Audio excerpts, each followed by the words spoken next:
malinaw? Yes po. Maraming salamat. Pasensya kapag maingay yung background noise, okay? Pakiintindi po ako. Ayan. So, ngayon ay mag-uumpisa tayo sa ating pagpupulong. So, aking tatawagin si Binibining Rivera para manalangin. Maraming salamat.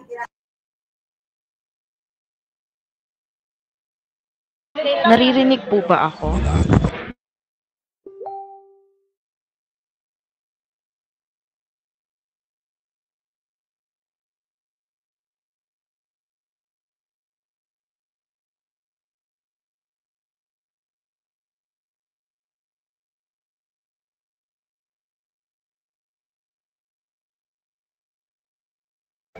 Ay, paumanhin.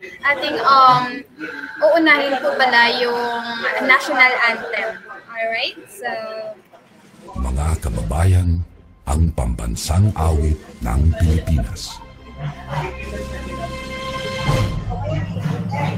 Hayang magiliw, telos na sinakalan, alam ng puso, sa titik mo'y buhay. Lupang hinilang, kuya ka ng magiting, sa mandulupin, di ka pasisikin, sa nanagang tutok sa simoy at sa langit mong pagaw, ay hinatang tulak, awit sa pagkayang hinahanggang.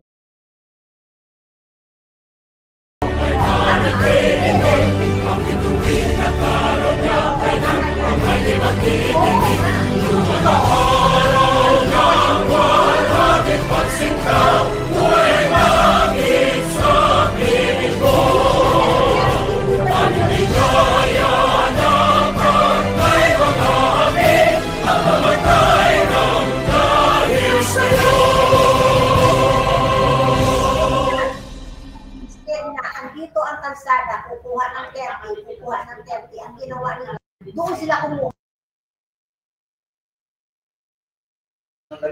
ayan, maraming salamat. So, ako'y naririnig pa po ba? May I receive emojis? Alright, thank you so much. So now, let's proceed to our prayer. May I call Binibining Rivera to lead the prayer. Inaanyayahan ko ang lahat na pumikit at tayo'y manalangin. Amang Diyos, kami po'y nagpapasalamat sa pagkakataong magsama-sama para sa aming orientation at ratification. Hinihiling po namin ang inyong gabay sa bawat desisyon at hakbang na aming gagawin. Naway maghari sa amin ang pagkakaisa, tamang kaalaman at malasakit sa isa't isa. Patnubayan niyo po kami upang magtagumpay sa aming mga layunin. Ang lahat ng ito'y aming hinihiling sa pangalan ni Jesus. Amen.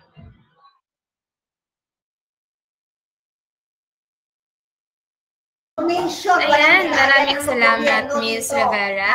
So ngayon naman, let's proceed sa ating pampasigla. Pero hindi binayaran.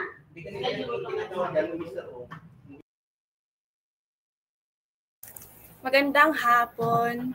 Okay, narito na tayo sa pampasigla, hulaan ng mga larawan. Ang mechanics nito ay huhulaan kung ano yung nakalagay doon sa PowerPoint or nakapaskil sa inyong harapan.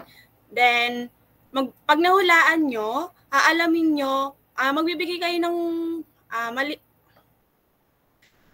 maikling description nung larawan.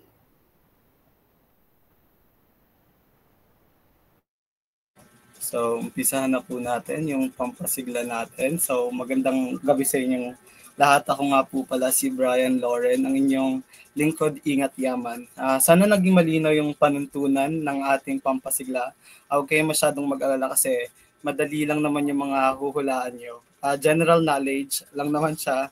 And so, umpisa na natin sa unang larawan.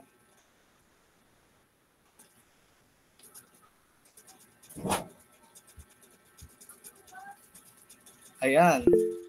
So, sa tingin niyo, sino po kayo yung taong ito?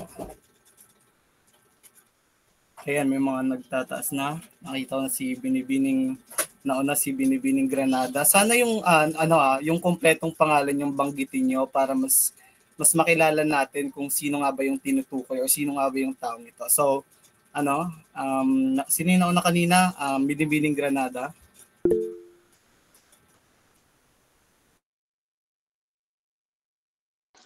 Hello.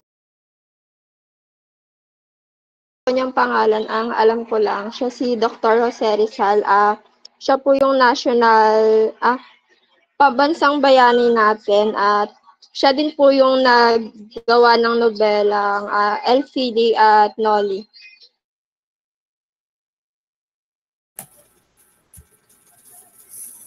So tama. Siya po ay si Dr. Jose Protasio Rizal Mercado Y. Alonzo Rialonda. Si Jose Rizal ay isang pambansang bayani ng Pilipinas na kilala sa kanyang katalinuhan, pagmamahal sa bayan at pagsusulong ng reforma sa panahon ng pananakop ng mga Espanyol.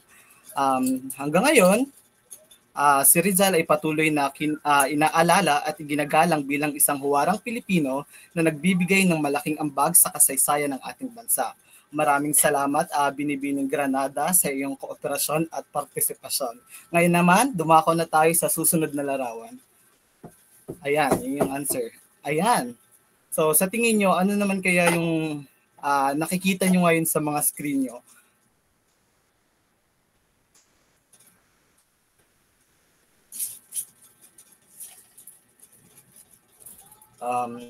May pwede po bang sumagot or magtatawag po tayo?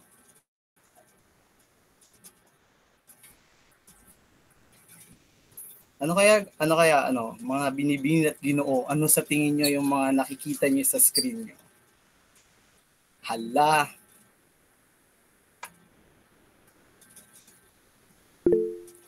Okay. Binibining Condes. Para sa akin po, ito po ay tungkol sa komisyon ng mga election.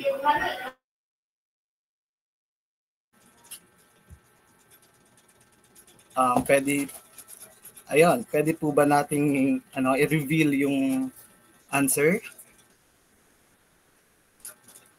So tama po. Ito ay ang COMELEC or ang Komisyon sa Halalan. Mahalaga na dapat alam natin kung ano nga ba or paano nga ba nangangasiwa yung COMELEC. Na dapat alam natin na ito ay isang ahensya na nangangasiwa sa pagsasagawa ng eleksyon sa Pilipinas upang matiyak na ito ay patas at maayos. Dapat alam niyo to at kailangan na alam niyo kung ano nga ba yung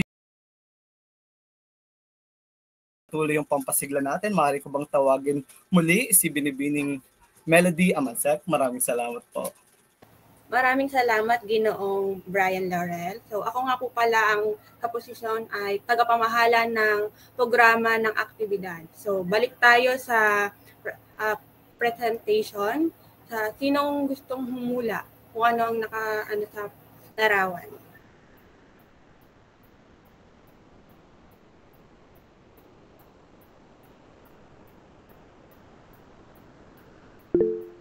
Okay. Yes po, Binibining Miss Eliza. Magandang gabi po sa inyong lahat. Dito po sa presentation po na ito is kataas-taasang kagalang-galangang katipunan ng mga anak ng bayan. Ito po is itinatag ni Andres Bonifacio po noong Hulyo 7, 1892 po. Magaling, Binibining Eliza. So, ang kataas-taasang kagalang-galangan, katipunan ng bayan, o mas kilala bilang KKK, ay isang lihim na itinatag ng Pilipinas mula sa sa ilalim ni Andres Bonifacio na may layuning bansa sa ilalim ng mananakop na Espanyol. Yes po, Presidente Cyril Carl Quinto. Siguro dagdagan natin ng ng isa pang diyan muna tayo sa KKK. Pa next slide ako dun sa tamang sagot. So ngayon meron tayong bonus round. So syempre nakatama na. Katulad ng sinabi ko kanina, may 50 pesos GCash tayo. Ngayon, kung sino ang makapagsabi sa atin kung ano yung pangalan ng dalawang grupo na nahati ang KKK, may 50 pesos na GCash. Dalawang pangalan 'yon, kumbaga nahati kasi ito sa dalawang grupo 'di ba? Letter M 'yon parehas at pinamumunuan siya ni Andres Bonifacio at ni Emilio Aguinaldo. So kung sino makakasagot noon until mamaya pagkatapos ng ang program natin, may 50 pesos sa akin. Okay, proceed.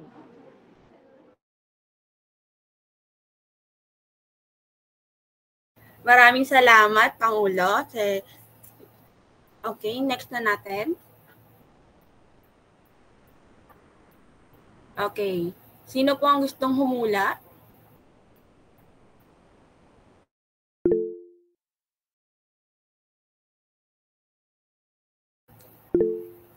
Okay. Ginoong Mark?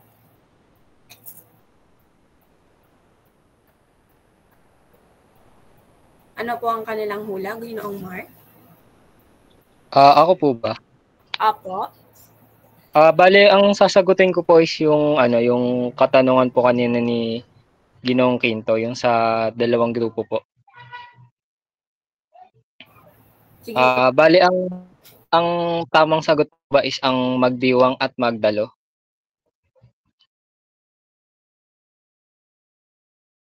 Yes, Ginoong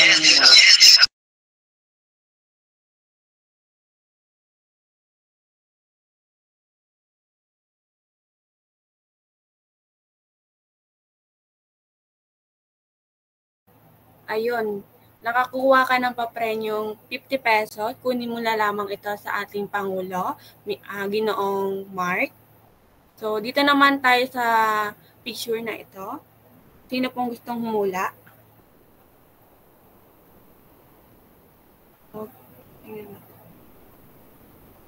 Okay, Ginoong Mark ulit.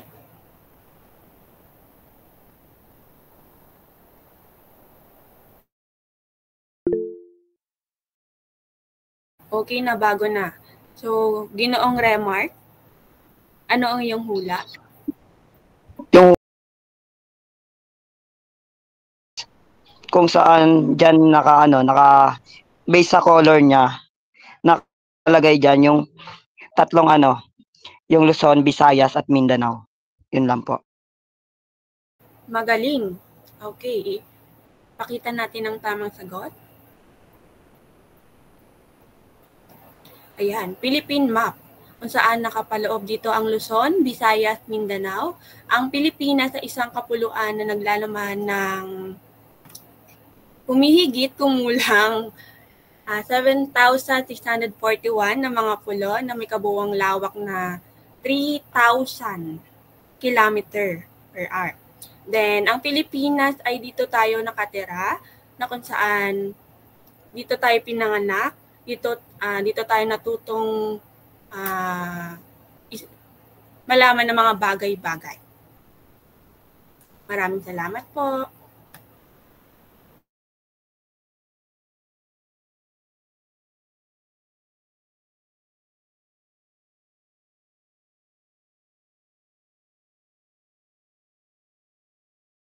Ayan, maraming salamat sa inyong aktibong partisipasyon sa ating Energizer. So ngayon naman, tatanungin ko naman kayo, kamusta naman or nag-enjoy po ba kayo sa ating palaro?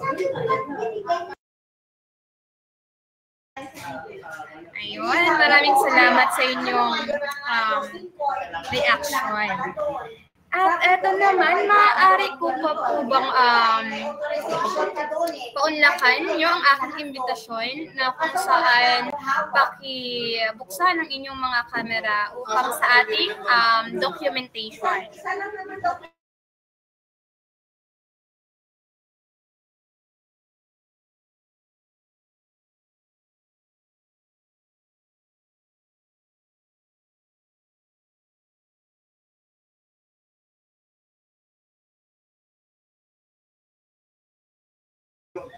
sa aking assistant, pakisuyo ho na pakiscreenshot. Ayan.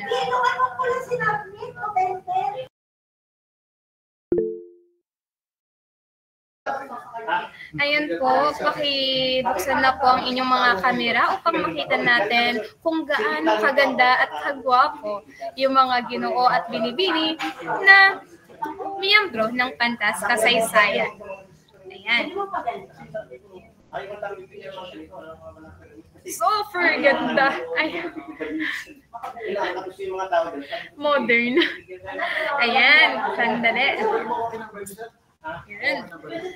Okay, yung iba hindi pa nakakapag-open. Tagalog, basta ganon. Importante nagkakaintindihan tayo rito.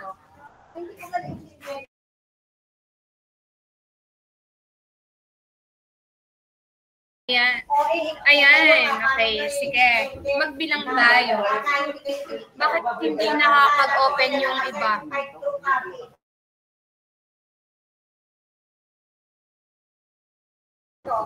Isa, dalawa, tatlo. Tayo mag-otso-otso. Okay na.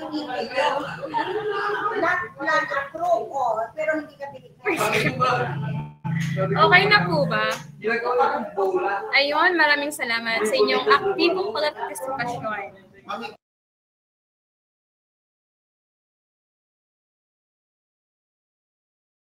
Ayan. Alam niyo ba kung bakit nandirito kayo ngayon sa ating pagpupulong? Alam niyo po ba kung anong meron?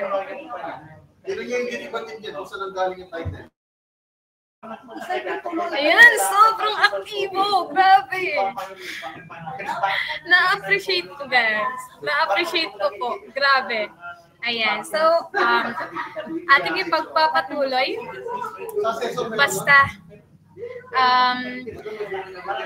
I hope that yung lahat ay komportable at makinig mabuti. Ating suriin at tunghayin. Basta, patuloy na tayo. Ayan, ang ating mga layunin. Siyempre, ito ay ibibigay at ipapaliwanag sa inyo ng ating napaka-aktibo at guwapong Pangulo, Pangulong Quinto. Ayun, wait lang. So, rinig ba ako? Grabe. Ayan o. Unang-una, magandang gabi sa lahat. Then, salamat sa pagpapaunlak sa pagtitipon na ito. And I would like to appreciate and recognize the effort of our officers na magtagalog talaga, no? Nakakatuwa. Palakpakan naman natin sila. Siyempre, alam mo yun, there's a gap talaga once na nagsasalita tayo ng Tagalog, no? Kasi nakasanayan natin sa school ay nire-required nila na mag-English tayo, especially sa mga BTVted student. Pero kung makapansin nyo, lahat ng presentation na yan, pinagtulungan ng mga officer na Tagalogin, katulad na lang ng objectives, mga layunin. So, speaking of objectives, pag-usapan natin kung ano nga ba ang mga layunin ng pagpupulong na ito, okay? So, pagpasensya nyo kung maingay, paki-message kung mahina ang boses ko, kung ang pagsambit ko ng mga salita ay mali, paki-sabi na lang po sa ating chat box, okay? So, para sa mga layunin, unang-una, pagtanggap sa mga miyembro ng Pantas Kasaysayan. Of course, kayo yon. And para sa kaalaman ng lahat, ang Pantas Kasaysayan ay meron ng 70 na miyembro ngayon. Diba? Napakarami natin, diba? Kasi this is the first time na magkakaroon ng organization patungkol sa kasaysayan or way back high school or elementary, tinatawag na Filipino Club. So, we are the Pantas ngayon, okay? So, imagine niyo 70 na members na tayo ngayon. Diba? The next is pagpapatibay ng saligang batas at mga alituntunin. Yan, no? So, mamaya, i-discuss natin kung ano nga ba yung CBL na tinatawag, no? So, parang ito yung kadalasan na meron dapat ang isang organisasyon or organization. So, next is pagpapatibay ng samahan o organisasyon. So, that that conclude kung ano nga ba yung mga kailangan natin gawin as a member, as a official, and also mamaya malalaman nyo kung ano nga ba yung mga benefits ng pag-join dito sa Pantas Kasaysayan. So, next. So, ang pangit naman pakinggan kung susunod, di ba? Sunod po, ayan. So, may isang katanungan. Siyempre, sa pag-join natin, di ba, parang yung iba sa atin nag-fill up lang or nag-fill out lang ng form or nagsulat lang ng mga impormasyon patungkol sa kanila. So, alamin natin kung ano nga ba ang Pantas, no? May idea ba kayo kung ano yung Pantas? Not familiar about the word Pantas, di ba? Mostly ang Pantas, parang alam natin, parang it's parang katulad ng exclamation point, ganyan, di ba? May kaalaman. Ayan, thank you so much kay Ma'am Ruth. So, next slide tayo. Para ano nga ba talaga ang Pantas? Alamin natin, no? Ayan. Ayon sa diksyonaryo ng Tagalog lang at word hipo, ang Pantas ay isang taong wais, matalino, malawak ang kaalaman, at isang scholar na may pambihirang kaalaman. So, ayan. Meron na tayong idea sa kung ano nga ba ang meaning ng Pantas. So, usually, kaya tayo nandito, kasi we are the Pantas. Tayo ang Pantas, okay? So, tayo ay isang tao na wais, matalino. So, when we say wais, wise, diba? Kumbaga, before we act, or bago tayo gumawa ng isang bagay o magdesisyon, pinag-iisipan muna natin. Ganun ba lahat dito? Pinag-iisipan ba muna bago mag-decide? Ayan. That's good. Matalino. So, when we say matalino, nababase ba natin ang talino sa grades? Doon lamang ba natin nababase yon? Maaari. Dahil it reflects sometimes. Pero ang pagiging matalino ay may iba-ibang klase. Maaaring matalino ka sa math, matalino ka sa arts, matalino ka sa English, matalino ka sa Pilipino. Pero alamin natin, ang salitang talino ay general yan, hindi yan specific. Okay? Yes, character as well. Diba? That's true. Tama yun. Diba? Pero, always remember, tandaan nyo, na ang matalino, ang word na talino or matalino ay general yan, masyadong malawak. Pag sinabi nating matalino, matalino sa school, matalino sa buhay, matalino sa pag-ibig, may ganun ba? Joke lang. So, malawak ang kaalaman at isang scholar na may pambihirang kaalaman. So, when we say scholar, sino ang mga scholar? Tayo, diba? Tayo ang mga scholar ng bayan. So, usually, ang part dapat ng Pantas Kasaysayan ay mga scholar. Diba? So, tayo yun. Tayo lang din yun na may pambihirang kaalaman. I know lahat ng estudyante dito sa MPC is may kanya-kanyang kakayanan, uniqueness, especially sa mga iba't ibang institution. Diba? Yung mga electronics, yung mga gumagawa ng sapatos, yung mga eduk, yung mga nagluluto, mga drafting, diba? May kanya-kanyang kaalaman. So, let's talk next about kung ano pa nga ba yung meaning ng Pantas. Ayan. So sabi dito, ang mga Pantas o scholar o estudyante ay may kanya-kanyang katalinuhan at kaalaman at higit sa lahat, ang Pantas ay tapat at katotohanan lamang ang laging nilalahad. So sino dito ang mga nagpapalaganap ng fake news o mali-maling balita? Meron ba dito? Siyempre, bilang Pantas, dapat kung tayo ay matalino, katulad nga ng sabi ni Ma'am Lomod kanina, yung karakter natin bilang isang tao, matalino ka nga. Pero ang pinapalaganap mo naman ay mga fake news o mga hindi tamang mga impormasyon. Sa tingin nyo, magiging matalino ba kayong tao? Consider ba kayong matalinong tao? Diba hindi? So bilang isang Pantas, dapat tayo rin ay tapat at katotohanan lamang ang laging nilalahad. Okay? Or may integridad tayo. When we say integridad, ito ay gumagawa tayo ng mga bagay na tama kahit walang nakatingin. Okay? Ganun dapat. Okay? Ngayon, alamin naman natin kung ano ang meaning ng kasaysayan. Next. Diba? Siyempre, ang Pantas Kasaysayan laging kasama yung kasaysayan na word. Kasi yun nga ang reason natin, diba? Kung bakit tayo naging scholar dahil sa kasaysayan na gusto natin pahalagahan at pagyamanin. So ano naman ang kasaysayan? So sinong may alam kung ano ang kahulugan ng kasaysayan, 'di ba? Meron bang may alam sa inyo kung ano ang kahulugan ng kasaysayan? Any basic knowledge or prior knowledge na alam natin patungkol sa kasaysayan? Yes, Ma'am Eliza. Yung idea ko lang po dito is parang pag-aaral siya ng mga mahalagang nangyari before po. For example, yung kultura po, tapos paano umunlad yung isang bansa po, ganun. Ayan, thank you so much, Ma'am Eliza. Tama. So next slide, sorry. So sabi nga ni Ma'am Eliza, ito ay isang pag-aaral. So makikita nyo yung tawag dito, yung naka-highlight, ang kasaysayan ay isang pagsusulat at pag-aaral sa mga pangyayaring naganap sa nakalipas na panahon. So syempre, hindi naman magiging kasaysayan yun kung bukas pa mangyayari, di ba? Kaya siya tinawag na kasaysayan dahil nangyari na siya at ito ay naging parte kung anong meron tayo ngayon. Okay? Ang kasaysayan ay walang hanggang ugnayan ng ngayon at nakaraan. So, imagine niyo kung walang naka-imbento ng light bulb, wala tayong mga ilaw ngayon. Sino ba yung naka-imbento ng light bulb, 'di ba? So, alam yan ng mga eduk diyan kung sino ang naka-imbento ng light bulb.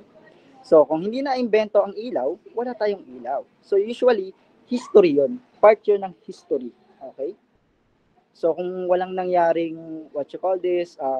mga pag-aalsa, mga paglaban sa mga mananakop, hindi tayo magiging malaya ngayon, 'di ba? So kasaysayan ay parte ng ngayon at nung nangyari nung nakaraan. So always remember na kung ano yung nangyari nakaraan, ayun yung nagiging reflection na kung anong meron tayo ngayon.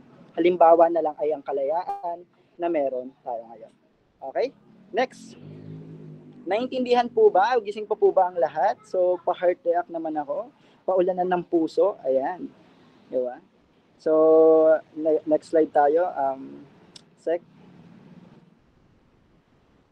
So, ayan. Welcome to Pantas Kasaysayan. Okay, next. So, ngayon, pag-usapan na natin ang saligang batas at mga alituntunin or constitution bylaws ng Pantas Kasaysayan. So when we say constitution bylaws, ito yung mga susundin natin once tayo ay member at mga officials na. Okay? At syempre, hindi lang naman to pagsunod. Kung ano yung matatanggap natin sa pag-join sa Pantas Kasaysayan at mga responsibilidad. Okay, next, let's talk about panimula. Ayan. Pag-usapan natin kung ano ang panimula. Kami ang mga kasapi ng Pantas Kasaysayan, pag-aaral at ang aking nalalaman ng tagapagtangkilik ng ating salaysay at kasaysayan. So kung nag-wonder kayo, no, ano nga ba yung meaning ng pantas? No? Kasi kanina alam na natin kung ano yung meaning talaga niya, generally. Diba? Pero yung by word or by letter, alam ba natin? So ayan, kung makikita niyo sa slide, na shaded siya ng blue na kulay, pag-aaral at angking nalalaman ng mga tagapagtangkilik ng ating salaysay at kasaysayan. So when we say salaysay, ito ay mga istorya, mga kwento na naging parte ng kasaysayan natin or nung mga nangyari ng nakaraan. And of course, kasaysayan, ito ay pag-aaral. Okay? So ngayon, bilang isang organisasyon pang mag-aaral ay nagkakaisa sa layuning paglinangin ng mas malalim na pag-unawa, pagpapahalaga at pagsusuri sa kasaysayan ng ating bayan. So ayun yung panimula natin bilang isang Pantas Kasaysayan. Okay, next slide. Let's talk about the vision of our organization. Ang Pantas ay naglalayong maging pambansang organisasyon at makilala bilang pandaigdigang samahan pang mag-aaral na nagsusulong ng masusing pagsasaliksik at makabayang pagpapahalaga sa kasaysayan. So, tayo bilang isang Pantas Kasaysayan, hindi lang tayo magsasettle sa school, no? Parang ang binivision kasi natin maging national na organisasyon tayo na kung saan pwede tayo may pag-collaborate sa mga government o sa mga organisasyon na outside of school. Halimbawa na lang dito sa Marikina, pupunta tayo sa iba't ibang organization at may pag-collab tayo sa kanila. Sa gayon, matutulungan din natin sila na magkaroon ng kaalaman. At sa gayon din ay syempre mapapalaganap natin kung ano ang katotohanan patungkol sa ating kasaysayan. Okay? Higit sa lahat, magsisilbing sandigan ng kabataan na naghahangad ng mas malalim na pag-unawa sa ating kasaysayan at kultura. na may layuning isulong ang pag-unlad ng ating bansa. So while we are preserving our culture and history, syempre na tayo sa punto na i-share natin siya sa mga next generation. Gusto natin silang tulungan. Ayaw naman natin na tayo lang ang may alam para magkaroon ng magandang kinabukasan. Syempre, tutulungan din natin yung mga kabataan o yung mga henerasyon ngayon para may idea din sila or may ideya din sila kung paano isusulong ang pag-unlad ng ating bansa, lalong-lalo na sa panahon ngayon. Okay? So, let's talk about mission or ang ating mission. Ayan. Layunin ng Pantas Kasaysayan na palaganapin ang kaalaman sa kasaysayan sa pamamagitan ng pagsasaliksik, talakayan, pakipag-ugnayan sa iba't ibang grupo. Tinataguyod nito ang kritikal na pag-iisip at pagsusuri sa nakaraan upang maunawaan ang kasalukuyan at mahubog ang pagmamakabayan sa pamamagitan ng pagpapahalaga ng kultura at tradisyon. Of course, yun nga katulad ng sinabi ko kanina. Ngayon naman, since ang vision ay yun yung pino-foresee natin in future. So, alamin natin kung anong pinag-iba ng vision tsaka mission. Ang vision kasi, ito yung parang gusto nating makuha in future or near future sa hinaharap. Ngayon, ang mission, this is the thing or ito yung mga bagay or these are the things na kailangan nating gawin para maabot natin yung vision na yon. So, habang nasa loob tayo ng organisasyon, ang mission natin ay ipalaganap, manaliksik at talakayin ang mga bagay na kung saan pawang katotohanan lamang ang dapat.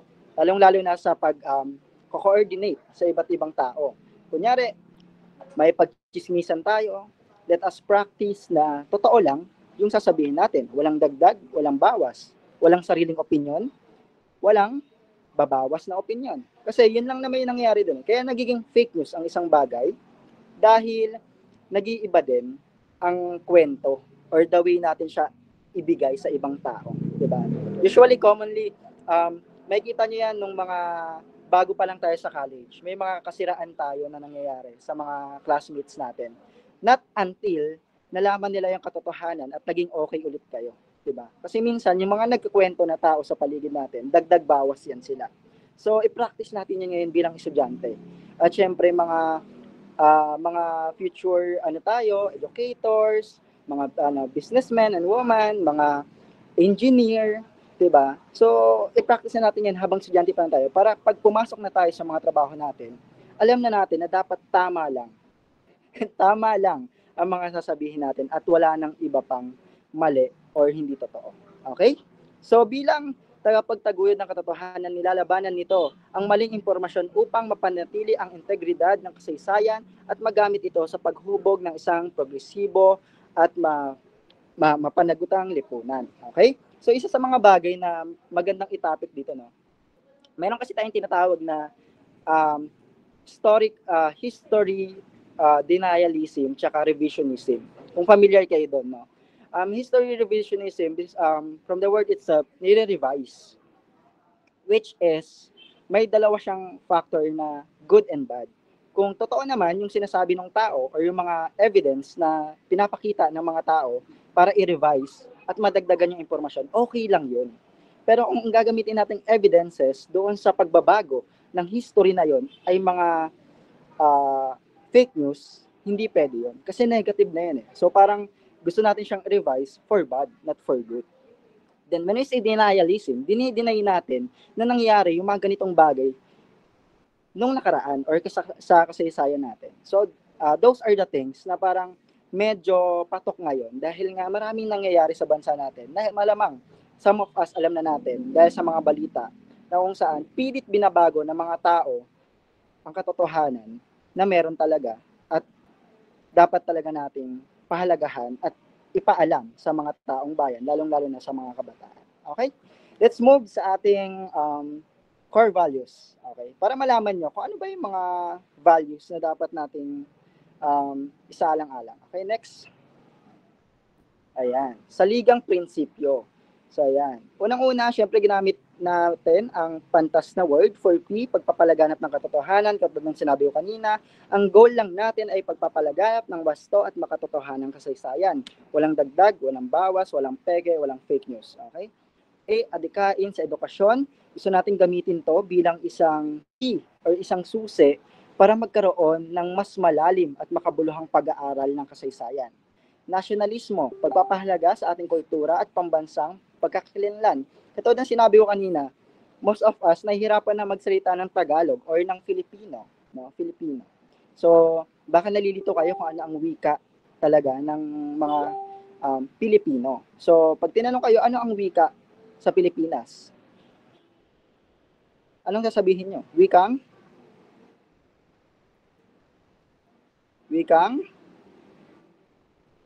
Ayan, gising pa ba tayo? Pilipino. Pilipino. Anong spell ng wikang Pilipino?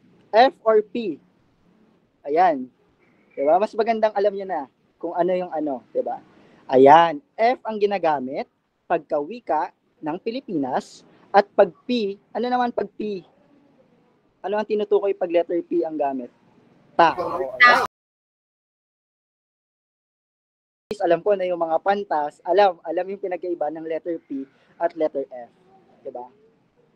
Usually, kaya lang naman natin ginagamit yung word na Tagalog kasi ang kadalasan na gumagamit ng Tagalog is yung tribo na Tagalog. Diba? May tinatawag kasi tayong iba't ibang tribo na Tagalog, Bisaya, Waray, ganyan. Pero it's a dialect.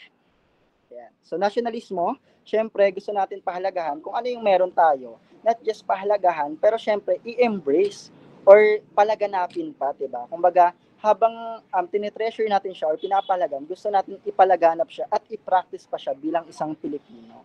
So ngayon, sa Pantas Kasaysayan kayo, maaari nyong alamin kung ano nga ba yung Tagalog ng mga words na to, para at least, diba? Minsan nakakatuwang alamin yung mga ganong bagay na may dumadagdag sa palaisipan natin, ay, ang Tagalog pala ng upuan ay salungpuwet. Diba? May mga ganun palang Tagalog, diba? Or may Filipino term pala ng mga ganun. So, maganda rin yun na may dumadagdag sa palaisipan natin at sa knowledge natin kung ano nga ba yung mga bagay na ganun. Okay? Let's move to next slide. Okay. Tapat na paglilingkod. Katulad ng sinabi ko kanina, integridad, malasakit sa bayan. Yan, no? Meron kasi tayong tinatawag na malasakit sa bayan. Okay? Let's make a scenario, no? Maaring tayo ay isang mga tao na hindi pa botante, no? Sino ang mga hindi pa botante dito? Taas ng kamay. Ayokong tanungin ko sino yung botante. Sino na lang ang mga hindi pa botante? Ayan. Not registered voters, ha? Okay, 1.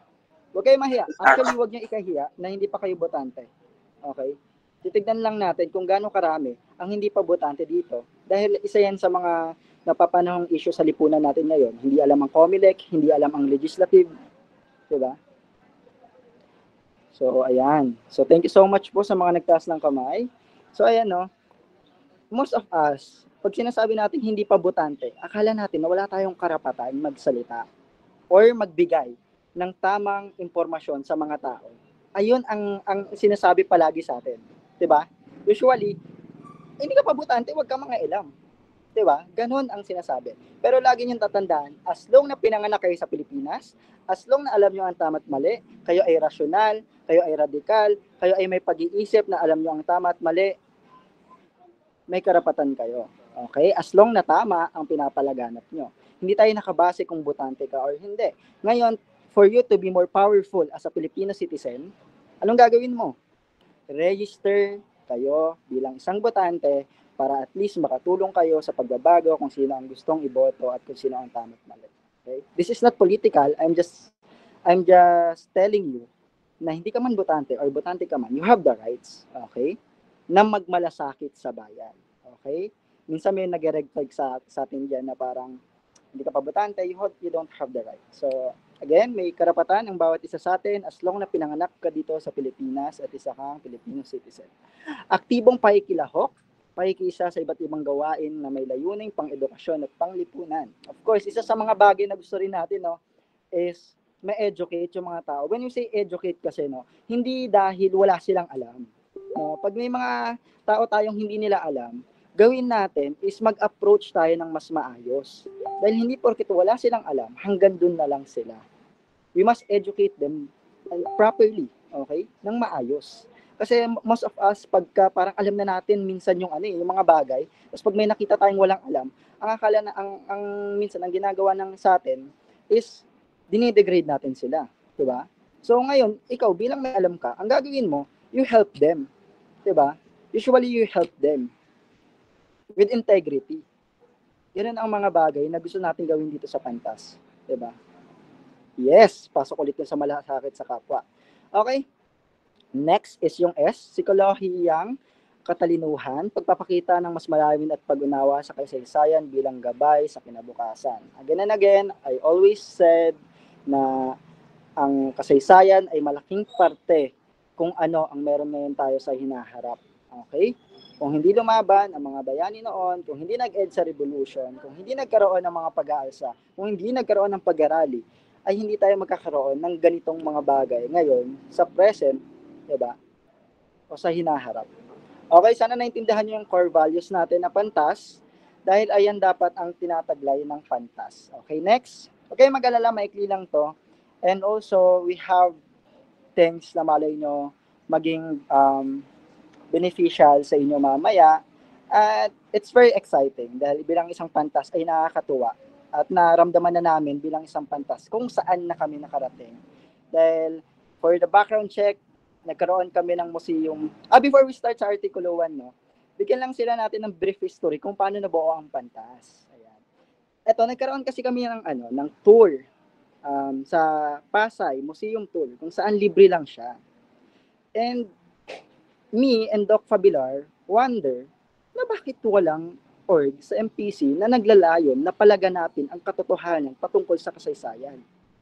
Then, nung naikot namin kasi yung mga museum doon Maritime, diba? At actually, sa Manila, maraming museum, anthropology, national, diba? Kung nakapunta na kayo doon. Then, pinupuntahan lang natin siya. Nagpipicture-picture lang tayo. Ngayon, binabasa ba natin yung mga nakasulat doon? Diba? Minsan hindi. Kasi we don't care. Ang ganda eh. Yun lang yung gusto natin, yung ambience, diba? Like, besh, punta tayo sa museum, ang ganda, museum day tayo. Picture-picture sila, pero hindi nila alam kung ano yun nandun. Diba? We know, one of the perks of being Pantas Kasaysayan ay makakasama kayo sa mga museum tour. Pero bilang isang Pantas Kasaysayan, make it meaningful. Diba? Hindi tayo pupunta doon nang magpipicture-picture lang tayo. Alamin natin kung saan ba naging parte yon. Siguro ito si Ginoong Kobe, Mark. Siguro kaya alam niya yung magdiwang tsaka magdalo. Kasi sa National Museum, nakalagay yan yung flag ng tapos nakalagay doon kung ano. Or talagang napag-aralan lang niya. Yun na nga. Pauwi kami noon, nag-usap kami ni Doc, at sabi ni Doc, yes. Diba? Sabi ni Doc, yes. Then si Doc is kumilos agad. Kasi nga, we want to, to value, to preserve. So, isa yon sa mga bagay na naging reason bakit nabuo ang Pantas Kasaysayan. Dahil sa pagpupunta-punta sa mga museum, at kadalasan na lang natin nakikita ang mga museum sa mga pictures ng mga kabataan ngayon. Okay, to discuss or talakayin ang Artikulo 1, na pangalan at logo, tinatawag ko ang ating kalihim na si Binibining Puyong Maria Cristina. Thank you so much, everyone. Ayan. Once again, magandang gabi sa inyong lahat. So, ating ipagpapatuloy yung discussion, which is yung Artikulo 1, pangalan at logo ng ating organisasyon. Okay.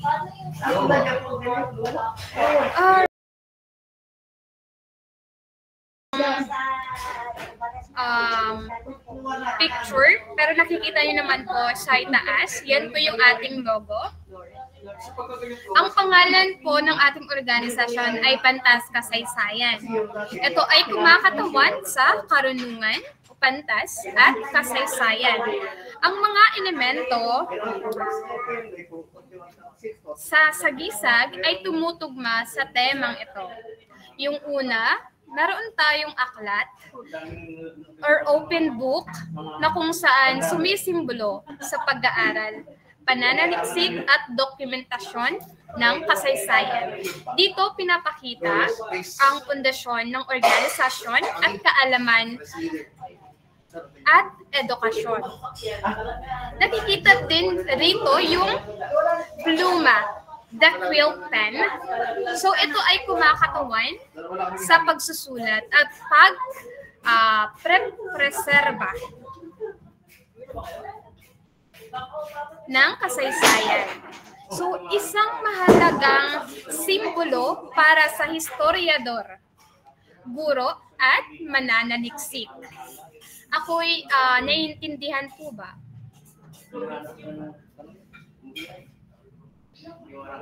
Maaari po ba akong makatanggap ng iba't ibang reaksyon? Ayun, maraming salamat sa inyong pakikipag-kooperasyon. At sa pagpapatuloy, meron din tayong sulok, which is the torch. Ito ay sumisimbolo sa kaliwanagan, karunungan at paggabay sa paghahanap ng katotohanan sa kasaysayan. Nagsasaad ng adhikain ng organisasyon na magbigay liwanag sa kamalayang pangkasaysayan. At pang-anim, meron tayong 6 na bituin.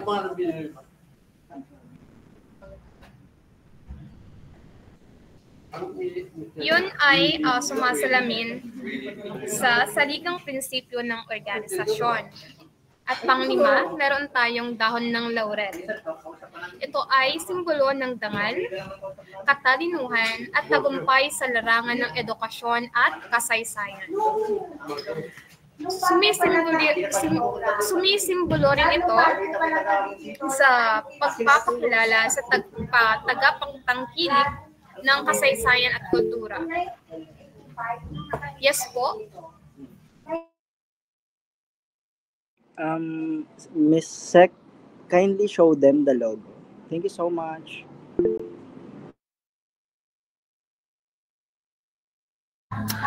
Okay po, sandali.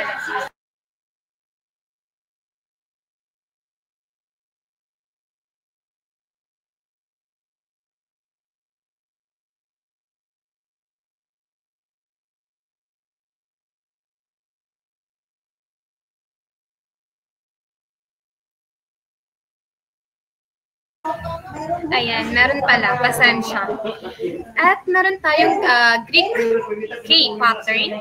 Ayan, nakikita niyo po yan. And that is the mean their border. At karaniwang ginagamit sa mga sinaunang disenyo upang ipakita ang kawalang hanggan at pagpapatuloy. Sumasalamin sa patuloy na pag-aaral ng kasaysayan at pagpapanatili ng kaalaman para sa susunod na henerasyon. At meron din tayong laso na may pangalan ng organisasyon. Ito ay nagpapakilala sa pagkakakilanlan ng grupo bilang isang organisasyong pangkasaysayan. Ito ay nagpapakita ng dedikasyon nito sa pag-aaral at pagtataguyod ng kasaysayan. At pang-anim, meron din tayong pangunahing kulay sa logo. Ang asul, ito ay katapatan sa paghahanap ng katotohanan. Yung pula, katapangan at sigasig sa pag-aaral ng kasaysayan. Dilaw o ginto, karunungan, dangal at liwanag ng kaalaman. At lastly, we do have kayumanggi. Ito ay pagpapahalaga sa kulturang Pilipino. Naway naunawaan ninyo kung ano nga ba yung simbolo ng bawat ating nakalagay sa ating logo. Ayan, ito ay napaka-importante. So, let's talk about sa ating pangalan at logo sa Artikulo 1. Dito ay sa Section 1, ang pangalan ng organisasyon, ito ay Pantas Kasaysayan. Ibig sabihin, pag-aaral at angking nalalaman ng mga tagapangtangkilik ng ating salaysay at kasaysayan. Section 2, ang opisina ng Pantas Kasaysayan ay matatagpuan sa loob ng ating mahal na paaralan. Sa Section 3 naman, ang Pantas Kasaysayan ay opisyal na organisasyong pang-mag-aaral na nakatuon sa pagpapalaganap. Kumbaga, taon-taon ay mayroong halalan na itinatakda upang pagpapalit ulit ng mga miyembro ng ating organisasyon. Ngunit ang mga member nga po ng Batas Kasaysayan ay ang mga taong nasa loob ng paaralan at isang bona fide students of our school, Marikina Polytechnic College. Sa Section 4, ang opisyal na logo ng Batas Kasaysayan ay sumasalamin sa misyon at hatikain ng organisasyon. Ayan lamang po at naway naunawaan ninyo ang ating Artikulo 1.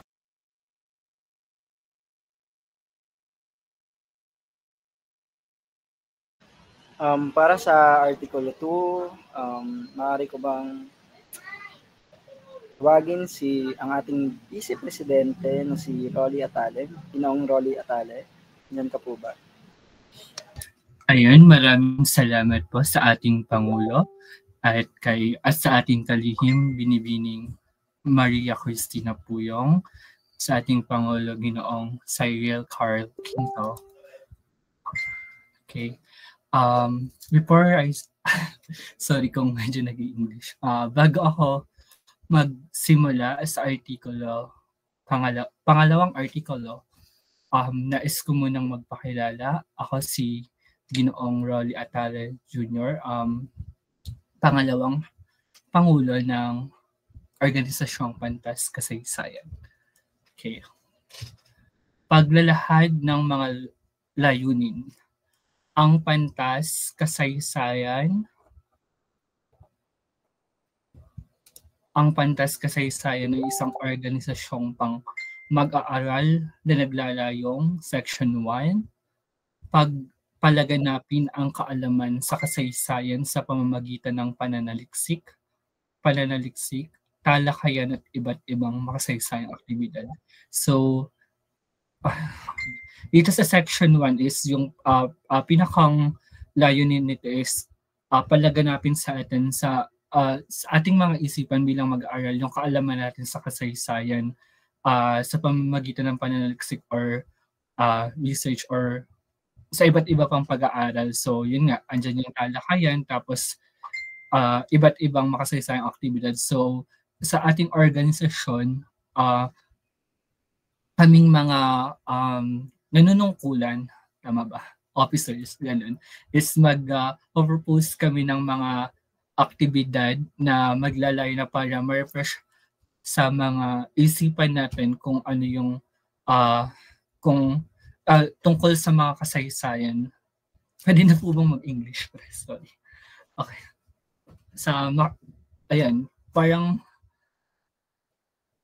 Parang magpo-propose kami ng mga activities na kung saan ma-refresh yung utak natin or yung kaalaman natin kung ano nga ba yung kahalagahan ng kasaysayan. Kasi we aware naman nowadays na parang yung ibang kabataan is hindi na ganun kalayan or parang hindi na ganun ka-interesado about sa kasaysayan. Then yun nga, sa mga napapanood natin, parang kulang na rin yung kaalaman ng mga kabataan ngayon kung ano ba yung kasaysayan. And that is parang nakaka-alarma. Kasi syempre, para sa atin na nagmamahal sa kasaysayan, lagi tayong naniniwala na hindi mabubuo yung kasalukuyan kung wala yung mukha at salamin ng nakaraan. So parang, it's a past, but we need to give some importance to it. So, pasensya na ba? Section 2. Okay. Linangin ang critical na pag-iisip ng mga mag-aaral sa pagsusuri ng nakaraan upang maunawaan at harapin ang mga hamon ng kasalukuyan at hinaharap. So, yan nga sabi ko kanina, kaya nagkameron din or napagpasyahan na magkameron ng ganitong organisasyon is para malaman natin or para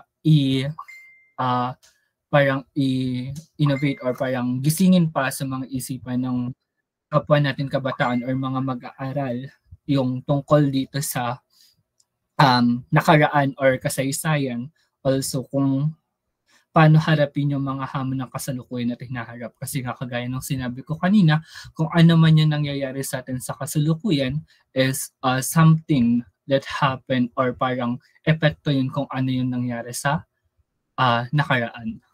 Okay, next one po.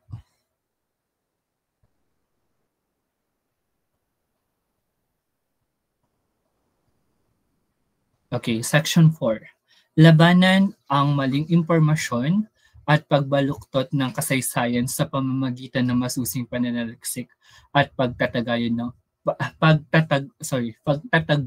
ng katotohanan. Okay, fake news is very rampant nowadays. We all aware about that, or parang alam naman natin yung fake news is talagang something na isa sa issue na malaking issue na kinakaharap ng lipunan. So by that, parang mas nakaka-alarma kung yung magiging isang process ng fake news is about sa pagbaluktot ng kasaysayan or about sa pagtataguyod ng katotohanan. So paano na yung near future, paano na yung susunod na henerasyon or parang next generation, susunod na henerasyon kung yung mga impormasyon sa kasalukuyan pa lamang is baluktot na at hindi na maayos. So ano pa yung magiging mukha ng nalalapit na hinaharap. Okay. So next one is section 5. Hikayatin ang pakikiisa at pakikipagtulungan sa iba't ibang institusyon at organisasyon upang mapalawak ang abot at epekto ng edukasyong pangkasaysayan. So, yung org natin or yung parang yung organisasyon natin is hikayatin natin or parang hihingin din natin yung pakikiisa at pakikipagtulungan ng iba't ibang organisasyon pa sa ating sa ating paaralan. Siyempre, para mapalawak pa din or para maipaabot pa rin yung layunin natin sa mga kapwa natin mag-aaral. Kasi kung tayo lang din, although kakayanin pero sa sobrang dami ng mag-aaral sa ating paaralan, parang kailangan din natin ng tulong ng ibang organisasyon or institution, then hindi lamang para may spread, para mapatibay talaga or parang malinang sa isipan natin kung ano talaga yung edukasyong pangkasaysayan. Okay.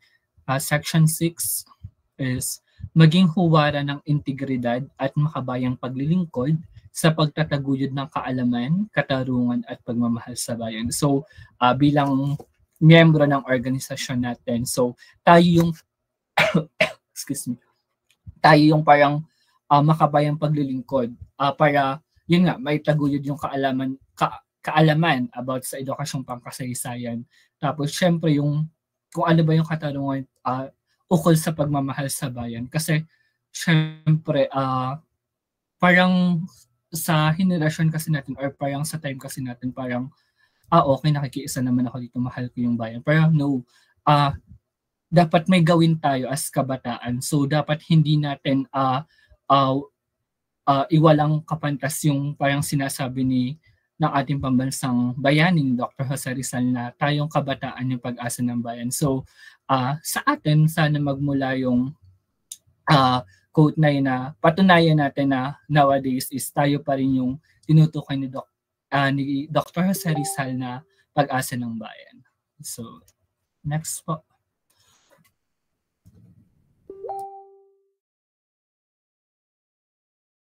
Okay, para sa artikulo, ikatlong artikulo, pagiging kasapi.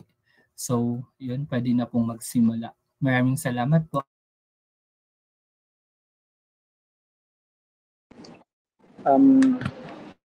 Hello?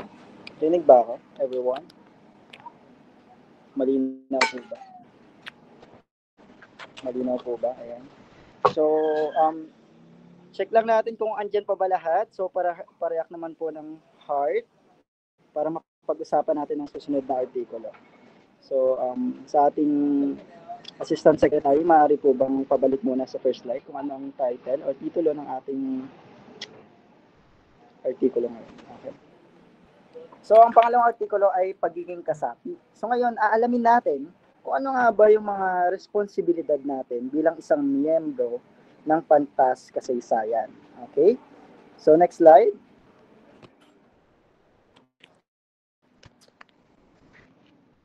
Okay.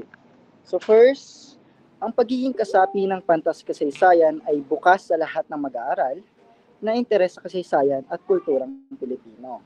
Siyempre, alamin natin kung tayo ba talaga bilang miyembro or parte o kasapi ng Pantas Kasaysayan ay interesado ba sa kasaysayan o kulturang Pilipino. Baka mamaya, yung iba, hindi ko naman nila lahat, nag-join sa Pantas. Not because sila ay interesado sa kasaysayan o kulturang Pilipino. Kasi gusto nila makapunta sa iba't ibang museum. Diba? So, sa section 1 natin, artikulo 2, dapat doon pa lang alam natin na tayo mismo ay may hilig o interest sa kasaysayan at kulturang Pilipino. Okay? So, siguro ang pag-isipan, bigyan natin kung tayo ba talaga ay gusto natin palaganapin at pahalagahan ang kasaysayan patungkol sa kulturang Pilipino. Sa section 2 naman, ang isang mag-aaral ay magiging opisyal na kasapi matapos sumang-ayon sa patakaran ng organisasyon. So kaya tayo merong ganitong pagpupulong or ratification or pagpapatibay ng Constitution para tayo ba ay o kayo ba bilang miyembro ng Pantas Kasaysayan ay sumasang-ayon sa patakaran ng organisasyon, diba? So as of now, lahat ba ay okay? Habang nagpapatuloy tayo sa ating discussion, okay ba sa inyo yung ating CBL? Okay ba sa inyo? Andyan pa po ba ang lahat? Ayan, pareyak naman ako kung okay sa inyo lahat ng sinasabi namin or dinidiscuss namin sa discussion na ito. Diba? So far naman, okay pa sa lahat kung ano ang nilalaman ng ating CBL. Ayan. Section 3, ang mga kasapi ay may karapatang lumahok sa lahat ng aktibidad at halalan ng organisasyon.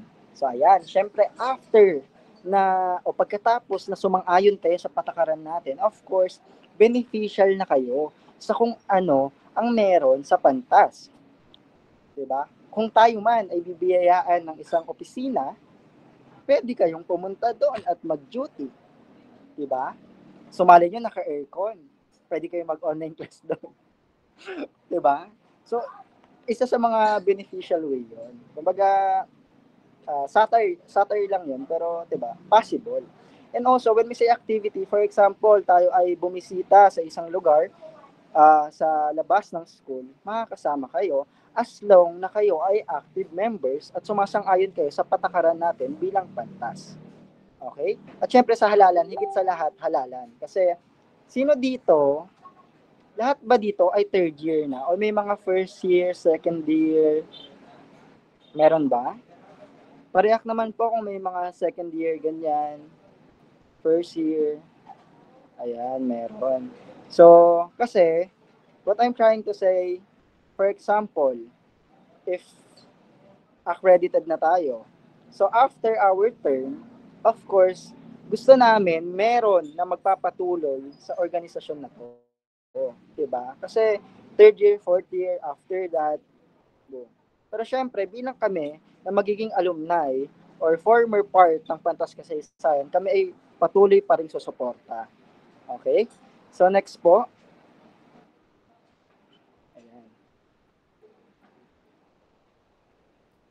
So next sa ating section 4, ang isang kasapi ay maaaring matanggal sa organisasyon kung lalabag sa mga patakaran o gagawa ng anumang aksyong masisira sa pangalan ng Pantas Kasaysayan. So ganito, halimbawa, tayo ay bawal manira ng ibang tao. Meron ba dito naninira ng ibang tao? Halimbawa, ang ating organisasyon ay nalamangan ng ibang organisasyon tapos nagkaroon ng away. May mga ganun ba? So, dapat hindi natin siya gagawin. kumbaga tayo bilang pantas kasaysayan, before we bago tayo umaksyon ng mga or gumawa ng isang mga bagay, dapat lagi nating pag-iisipan muna. Okay? Tayo ay isang pantas kasaysayan again. Tayo ay isang scholar, wais, matalino, malawak ang kaalaman. So dapat bago tayo mag-decide, iniisip muna natin ng 2 beses, 3 beses, hanggang 5 beses, kung ilang beses man gusto mo, bago tayo umaksyon. Okay? Ang recruitment sa Section 5 ay sinasagawa sa mga unang linggo ng pagbubukas ng semestre. Ngayon kasi, sakto lang din naman. Etong PANPO, ngayon lang din SEM. Ngayon, kaya nag-gather ng mga members na magiging part ng PANTAS dahil starting pa lang naman ng semester. And also, pa-midterm na tayo kaya kasi maraming mga holidays, diba? Okay, next. Ayan. I hope gising pa po lahat. Ayan. So, pwede kayong kumain habang nakikinig sa amin. Huwag kayong mag-alala. Pwede kayong mag-dinner as long na nakikinig kayo. And, pagkamatin ang artikulo pang-4. Mga opisyal at kanilang mga tungkulin. So, bilang mga opisyal, syempre, dapat alam din ng mga kasapi o ng mga miyembro kung ano nga ba yung tungkulin ng mga opisyal. Diba? So, next slide po. Kasi sa kanila kayo lalapit pag may mga katanungan kayo. Okay? Sa section 1, ang mga halal na opisyal ng PANTAS ay binubuo ng first, Pangulo na namumuno sa organisasyon at kumakatawan dito sa mga opisyal na gawain. So, ako po, na nagsasalita ngayon, ako po ang inyong Pangulo at ako naman po ay hindi naman po ako mahirap lapitan. Ako naman po ay ano bang Tagalog ng extrovert? Basta ganon. Extrovert ako, so wala kayong problema sa akin. As long na para sa tama, maayos, malalapitan niyo ako. Kung may mga tanong kayo, ayan. So, sa pangalawang Pangulo, tumutulong sa pagpangulo at humahalili sa kanyang tungkulin kung kinakailangan. So, kanina, si Ginoong Rolly, siya ang ating pangalawang Pangulo. Kalihim, nangangasiwa sa lahat ng dokumento at tala ng organisasyon. Ayan, kanina si Binibining Maria Cristina Pulong. Okay, next. So, ang tinatalakay natin ngayon ay yung mga opisyal at kanilang mga tungkulin. So, ingat yaman, namamahala sa pananalapi at pondo ng organisasyon. So, mamaya makikita nyo kung sino ang ating ingat yaman o ang ating treasurer. Ito naman is auditor, sinusuri at tinitiyak ang wastong paggamit ng pondo ng organisasyon, pati na rin ang transparency at accountability sa pananalapi. Ngayon po, ang auditor po ay wala pa po or wala pa po tayong auditor. Sa pagpupulong na ito, dito po tayo mamimili sa mga miyembro. Mamaya-maya lamang po kung ang magiging auditor ng ating PANTAS kasaysayan o ng ating organisasyon. So, ang requirement lang naman natin is, mamaya itatackle din, pero ang requirement natin is coming from different institution. Hindi na po kasama ang bitin-bitin. So, as far as we want po, gusto namin ay galing sa ECE, DIT, or COT. Okay? So, tsaka NTREP pala. Sorry. So, next, ay tagapamahala ng programa at aktibidad, nagkaplano at nagkasaayos ng programa ng organisasyon. So, kanina, si Binibining Maria Lourdes Amansek, yung nagano po sa atin kanina, pampasigla. At next naman po ay tagapamahala ng publikasyon, nangangailangan sa komunikasyon at informasyon sa loob at labas ng organisasyon. So, sa ating ingat yaman ay si Ginoong Brian Laurel, sa tagapagmana ay si Ginoong Alvin Israel. Next slide po. Ayan. Multimedia officer, ayan po si Mr. Israel na nangangasiwa ng mga gawaing paglikha, pamamahagi at pangangailangan ng mga multimedia content tulad ng larawan, video at iba pang visual materials para sa organisasyon. So, nakikita niyo po, ang template na po na nasa slide namin ay si Mr. Israel po ang gumawa. And also, siya din po ang gumawa ng ating logo na may tulong po ng mga parte ng Pantas Kasaysayan. Okay? So sa section 2, ito na. Ang mga opisyal ay nanunungkulan sa loob ng isang akademikong taon lamang. So sa isang taon lang. So sa isang school year. Okay? Or sa administration year. Ayan. Section 2, ang mga tatakbong opisyal ay kinakailangan may marka na hindi bababa sa 2.25 sa mga asignaturang Philippine History at Rizal. So ayun man, lahat naman tayo ay dumaan sa first year at second year na kung saan meron tayong history, di ba? Life and works of Rizal, yung mga ganyan. So parang lahat naman ba dito maayos ang grades sa history? Pareak naman ang heart kung hindi bumaba ng 2.25 o hindi nagkaroon ng 2.5. Ayan, ang hindi mag-react. Ayan, ayun, no? Lahat yata naka 1.5, 1.25, plus 1. Ayan. Thank you so much. So next. Next po. So, kaya lang naman tayo may 2.25 na ano. Para at least, di ba, bilang isang ano kasi ng Pantas Kasaysayan, tayo dapat mismo is responsible sa ating grades. Hindi lang tayo panisali sa mga orgs. Diba? Dapat kaya nating i-handle. Dapat marunong tayong mag-handle ng mga grades natin pa din. Hindi lang tayo sali ng sali. Kumbaga, multitask, time management. Ang hirap naman, student leader ka, tapos yung grades mo, ang baba, diba? Though, minsan talaga, mahirap talaga kontrolin yung grades kasi minsan, even na ginawa mo yung best mo, ganun talaga hindi sapat. Okay? So, ito na po ang mga opisyalis ng ating Pantas Kasaysayan. Ako po, si Mr. Quinto na lang po. Ayan, or Sir Carl sa Pangulo. Okay na po ako doon. Huwag na po natin banggitin yung first name. Okay na po yun. So, sa ating pangalawang Pangulo, si Rory Atale Jr. And sa ating kalihim, Maria Cristina Puyong. Sa ating pangalawang kalihim or Assistant Secretary, Carly Shan. So, next. Ayan na. Ayan. Sa ating Ingat Yaman, si Mr. Brian Lauren. Sa ating tagapagmahala ng programa at aktibidad, si Mayor Lourdes Amansek. Tagapamahala ng media, Aldrin Israel. At ugnayang pampubliko, Jevelyn Rivera.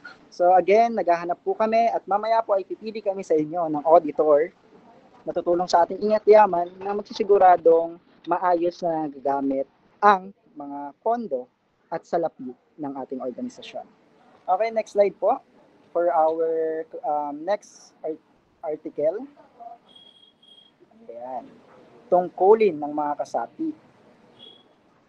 Yan, maglista lang yan. Next slide po.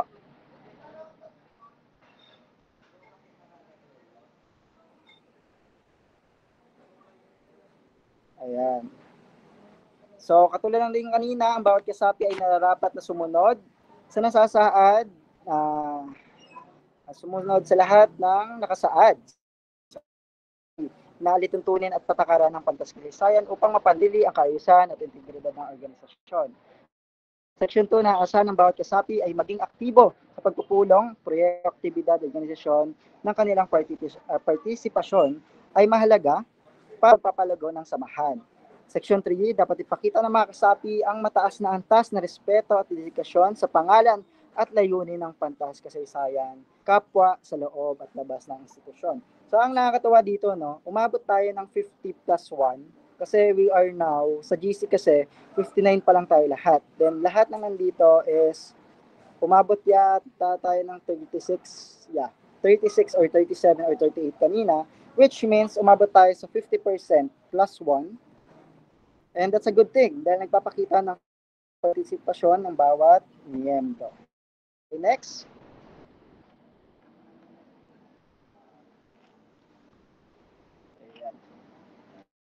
So sa section 4 naman, mahalagang ang pagkakaroon ng diwa ng pagkaka at bawat kasapi ay hinikayat na may pagtulungan sa iba upang magkakamit ang layunin sa organisasyon. Halimbawa, nagkaroon tayo ng buwan ng wika. Ayan, no? Nagkaroon tayo ng buwan ng wika. Let's say, halimbawa lamang. So, syempre kailangan natin ng nagbigay, mga estudyante, So, ang mga miyembro ay malaki din ang parte niya, 'di ba? Maaari kayong actually tutulong kayo sa pag-handle ng mga aktibidad, 'di ba? Mga maliliit or mga um, ang isang aktibidad na successful sa tulong nyo. At so, laking impact nun sa lahat ng aktibidad natin dahil magiging madali ang isang bagay pag lahat ay nagtutulungan. Okay, Section 5. Dapat maging bawat isang suwestyon, idea, suporta sa mga inisyatibong makapagpapabuti sa organisasyon. So, pinagtibay na institusyon. So, mamaya kayo, malugod po na ang tatlo. Section 6, bilang taguyod ng kasaysayan at kultura, inaasahan ang mga kasapi na magiging sa kaalaman, pagganap, paghal, pambansang identidad. Okay? So, identity. So, syempre, bilang pantas kasaysayan, kasali ko sa kasaysayan, tapos sisira kung ano yung mga kultura na meron ang mga Pino o ang Pilipinas. Pero usually, may mga kultura talaga tayong mga toxic culture na dapat hindi na-practice o hindi na dapat pa natin pinapalaganap. So, yung mga ganung bagay, hayaan na lang natin yan. At kung may mga napapansin man tayo, turuan natin sila ng Diyos kung ano yung tama. Okay ha? Ayun, nabanggit ni pangahihim sa Filipino time. Alam nyo ba, walang bagay na Filipino time talaga. Ayan. Sino nakakaalam na wala talaga time? Yung Filipino time, hindi talaga siya Filipino time. Dahil tayo ay nasakop ng mga Spanish, diba? Ang mga Spanish talaga. Actually, Spanish time siya. So, ang mga Pilipino talaga dati ay masisipag. Kumbaga,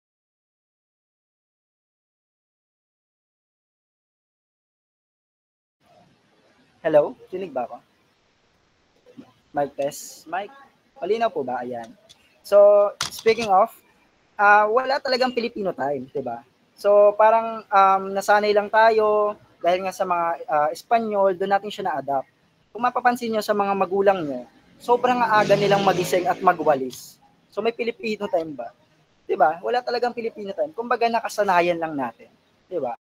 Thank you Ginoong Lee, para at least alam ng lahat, at least ngayon, alam nyo na wala talagang bagay na Filipino time. Na-adapt lang natin siya. At na-practice natin siya na hindi naman talaga dapat. Okay? Next slide po. So, isa yun sa mga bagay na dapat alam nyo. Para at least, ay mga Filipino time. Pero, let's move on sa Article 6, which is madidiscuss ni Binibining Rivera. Thank you so much, everyone. Please makinig po kayo. Thank you.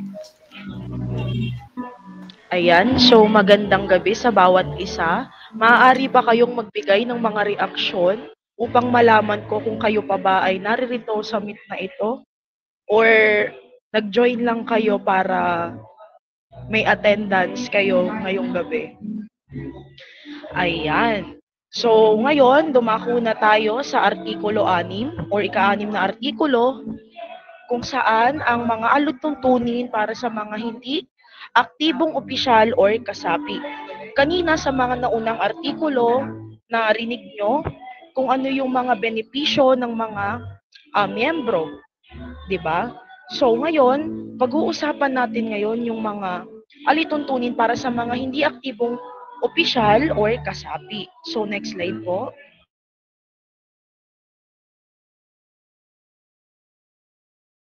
Ayan. So, sa unang section, pagbatid o babala. Sino po ang gustong magbasa?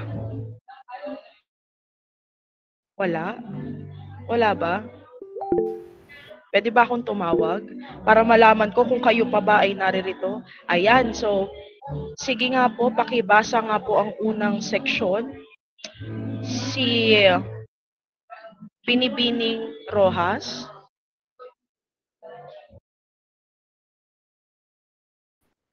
Okay, thank you po. Okay, salamat. So, Section 11, ang bawat opisyal kasapi na hindi aktibong gumaganap sa kanyang mga tungkulin ay papabatidang mabuti at bibigyan ng formal na paalala at babala.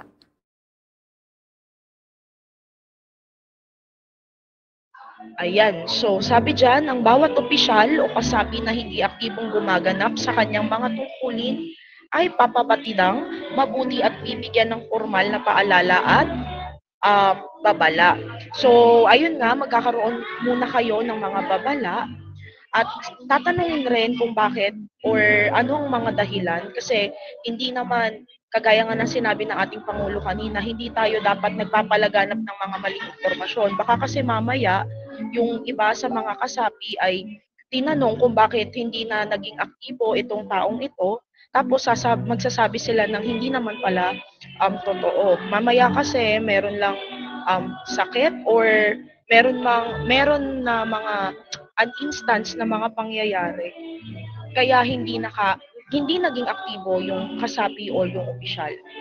So, ayan, ang layunin ng pagbatid na ito ay paalalahanan ng opisyal sa kahalagahan ng kanilang partisipasyon at responsibilidad sa organisasyon. Mas nabubulol pa ako sa Tagalog kaysa sa English.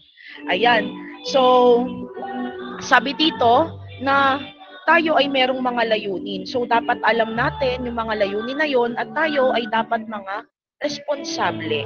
Hindi porket nakasali na kayo sa pantas kasaysayan is hindi nyo na gagampanan yung inyong mga responsibilidad. Mamaya, bakit ka ba nandito sa organisasyon na to? Kasi po, pinilit lang akong mag-fill up ng form, hindi po. Dapat alam natin yung ating mga responsibilidad, yung ating mga kinakailangan nating mag-participate sa lahat ng gawain ng ating organisasyon. So, next slide po.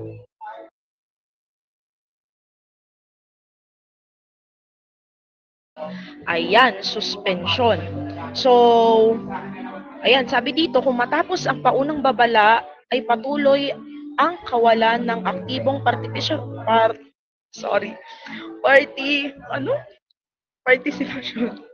Maaaring suspindihin pansamantala ang opisyal mula sa kanyang tungkulin. Sorry guys, mas nabubulol ako sa Tagalog. So, ayun nga, basahin ko na rin, ang suspension ay magsisilbing huling babala at pagkakataon para sa opisyal na muling patunayan ang kanyang kakayanan at dedikasyon. So, totoo ang second chance. Bago kayo suspindihin, magkakaroon pa kayo ng pagkakataon para patunayan yung inyong sarili. So, nawa, walang mapunta or hindi tayo dumating o hindi tayo humantong sa suspension. So, next slide po.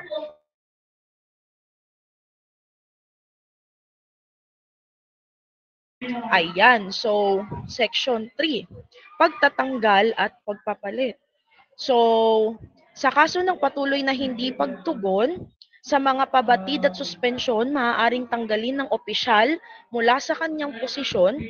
Ang proseso ng pagtatanggal ay isasagawa alinsunod sa mga nakatakdang patakaran ng organisasyon upang matiyak ang patas at na proseso. Kasabay nito, ipapalit ang karapat-dapat na opisyal na makakabuo ng epektibong pamumuno sa posisyon. So, ayan. Magkakaroon tayo ng pagtanggal at pagpalit. So, ayan nga, nabasa nyo naman po. Pero dito, magkakaroon tayo ng patas na desisyon. Hindi tayo basta-basta magtatanggal. So, ayan, kung ang isang opisyal ay patuloy na hindi sumusunod sa mga paalala at suspension, maaari siyang tanggalin mula sa kanyang posisyon. So, ang pagtanggal ay isasagawa ayon sa mga patakaran ng organisasyon upang matiyak ang makatarungang proseso. Sa kasabay na proseso, ipapalit ang isang karapat-dapat na opisyal na makapagbibigay ng mas epektibong pamumuno. So, malinaw po ba? Naintindihan po ba? So, I believe next slide will be the last part sa artikulo 6. Next slide po. Ayan, pagkakataon para sa pagbawi. So dito, yan nakikita nyo naman po.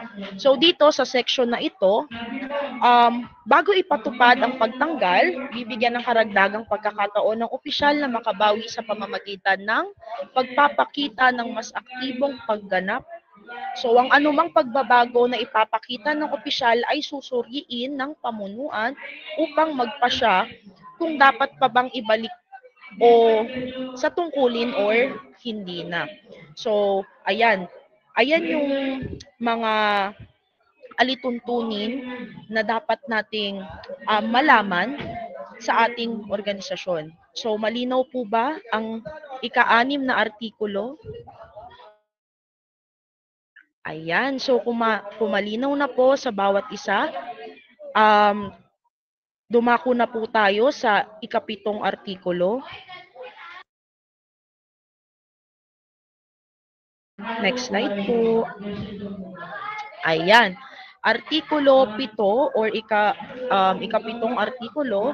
So, karapatan sa apila ng mga opisyal o kasapi. So, bago natin tingnan yung mga seksyon na nakapaloob dito sa artikulo 7, maaari ko po bang malaman kung alam niyo po ba yung ibig sabihin ng apela?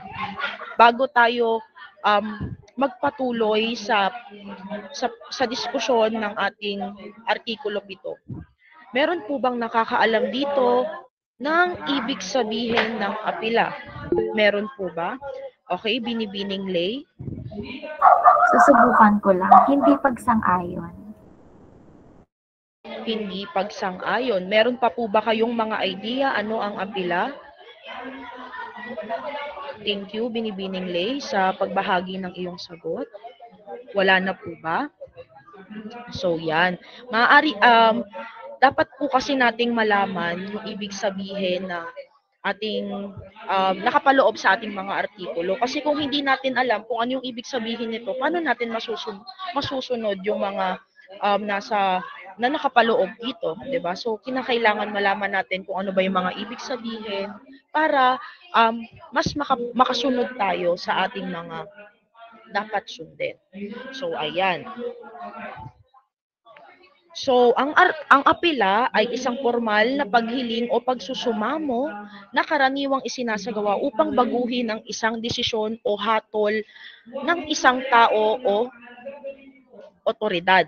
So sa konteksto ng batas, ayan, sa batas tayo ito ay isang legal na hakbang na isinusuong upang humiling sa isang mas mataas na hukuman na suriin at posibleng baguhin ang desisyon ng isang mababang hukuman. So naintindihan po ba kung ano ang ibig sabihin ng apela? Okay? So now dumako na po tayo sa mga section. So next slide po. Ayan. So karapatan sa apela. So hindi lang mga opisyal, lahat ng nakapaloob sa pantas kasaysayan ay may karapatan umapela. Malinaw po ba? Baka kasi iniisip ng lahat, hindi naman ako opisyal so wala akong karapatang umapela. Lahat po tayo ay merong karapatan umapela. So bawat kasapi ng pantas kasaysayan ay may karapatan na mag-apela. Ayan, malinaw po.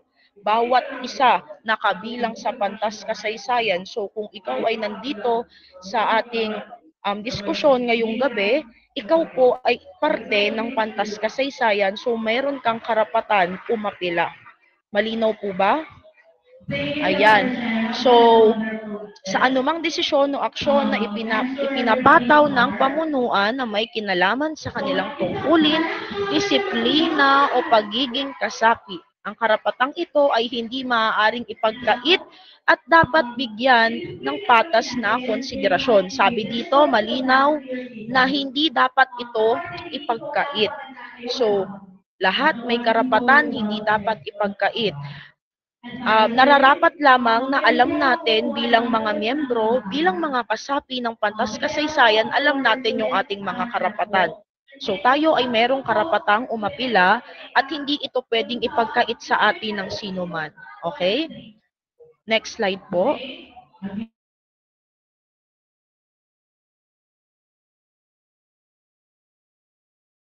Ayan, so proseso ng pag-apela. So, ayun, lahat tayo merong karapatang umapila, pero meron tayong mga proseso sa pag-apela.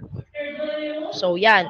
Pag sumite ng apela, so ang kasapi na nais mag-apela ay kinakailangang magsumite ng formal na sulat o pahayag ng apela sa loob ng ilang araw? 7 araw mula sa pagtanggap ng pagbatid na aksyon.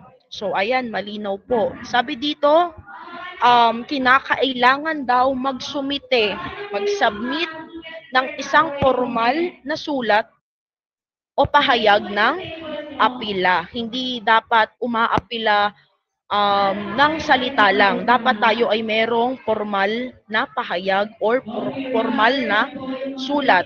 At iyon dapat ay nakapaloob lamang sa 7 araw or 7 days. Okay? Mula sa pagbatid ng aksyon.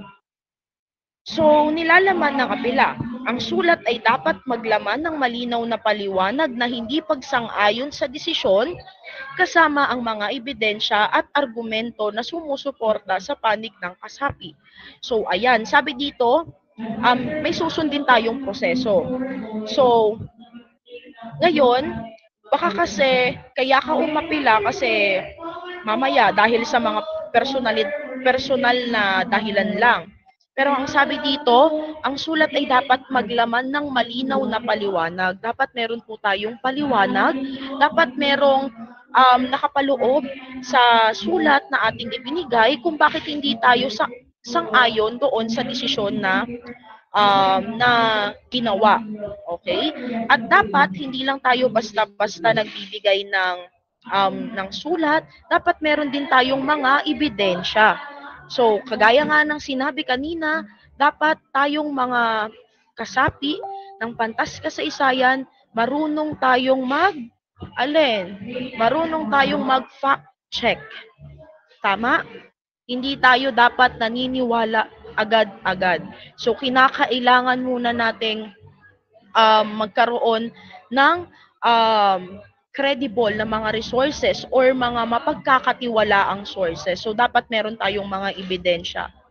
Kaya, hinihingaan tayo ng ebidensya para magkaroon tayo ng patas na paghatol. Okay? So, next slide po. Ayan. Komite sa apela. So, ang lahat ng pag-apela ay sasailalim sa pagsusuri ng isang apela, komite na binubuo na hindi bababa sa 3 kasapi, kasaping hindi direktang kasangkot sa pinag-aapilang kaso. So, ayan.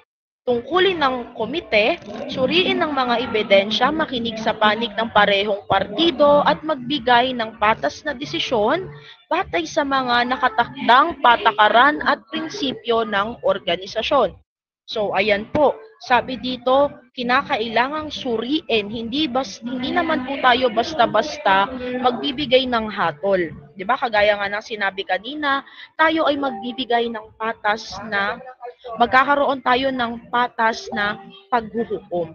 So, i-check po yan bago magkaroon ng final na desisyon. So, next slide po.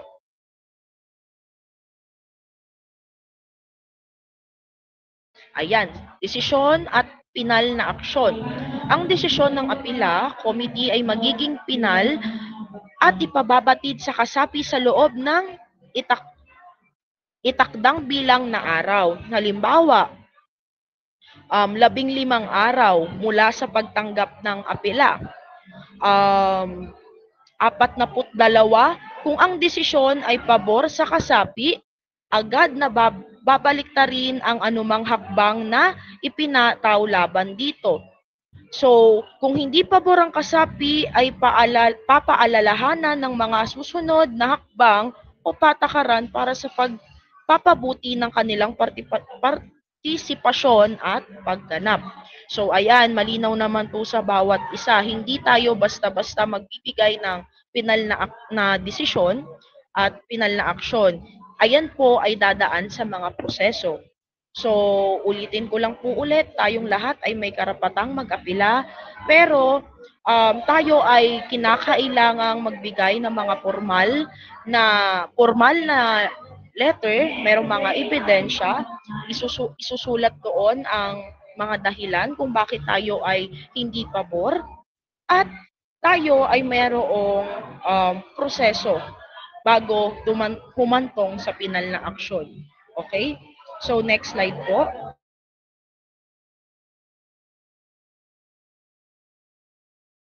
Ayan, Artikulo 8, pondo at pananalapi.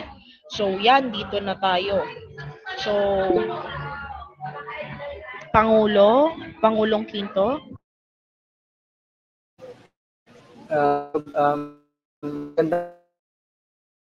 Magandang gabi sa mga members o sa mga miyembro. Gusto ko lamang kung komento or suggestion o suggestion sa ating mga article so far. Meron na po ba? Please react heart kung wala. And kung meron man, feel free to suggest, to recommend and comment para at least ma-aware kami dahil syempre magiging ng organisasyon na ito. Okay? Thank you so much. Binibining Rivera, you can now proceed po. Thank you. Ayan. So, ang ating diskusyon ngayon ay hindi lamang magmumula sa aming mga opisyal. Maaari rin po kayong magbigay ng mga komento, ng mga suggestion. Huwag kayong mahiya. Open po yung ating comment section sa inyong mga suggestions. Okay po ba? Okay po? Pahingi nga po ako ng mga reaksyon mula sa mga aktibong kasapi ng Bantas Kasaysayan. Ayan, maraming salamat po sa inyong mga reaksyon. So ngayon, tayo po ay tutungo na sa Artikulo 8 or ikawalong artikulo, which is yung ating pondo at pananalapi. So, ayan. Sa next slide po.